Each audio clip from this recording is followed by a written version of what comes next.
গাছপালা ও প্রকৃতির নানা রূপে ঘেরা ছিল গ্রামটি। গ্রামটির নাম ছিল পলাশপুর গ্রাম। আর এই গ্রামে বাস করত এক গরিব দুঃখী পরিবার, নাম ছিল তার রামু। দুঃখ কষ্টেই কাটছিল তাদের দিনকাল। একদিন রামু ও তার স্ত্রী বসে বসে কিভাবে সংসারটা ভালো মতো চালানো যায় সেটাই ভাবছিল তারা। গো, তুমি কি কিছু ভাবলে কিভাবে কি করবে? ঘরে যে একটাও চাল নেই। তুমি চিন্তা করো না, আল্লাহ তো আছেন, তিনি কিছু না কিছু একটা ব্যবস্থা করে দিবেন।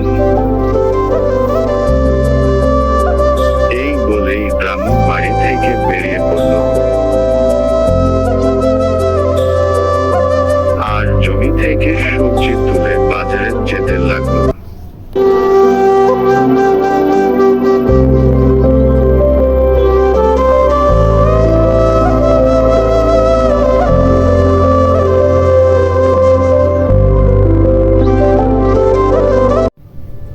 রামুর সবজিগুলো ছিল টাটকা এবং ভালো, তাই বাজারে যেতে না যেতেই সবজিগুলো বিক্রি করে বাড়ি ফিরল রামু।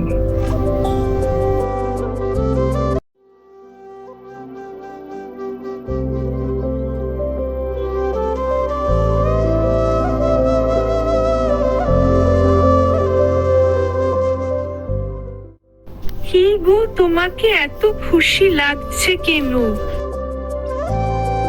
খুশির খবর আছে গো, আজ সবগুলা সবজি ভালো দামে বিক্রি করেছি। আমার সবজিগুলা ছিল টাটকা, তাই সবাই দল বেঁধে নিয়ে গেছে।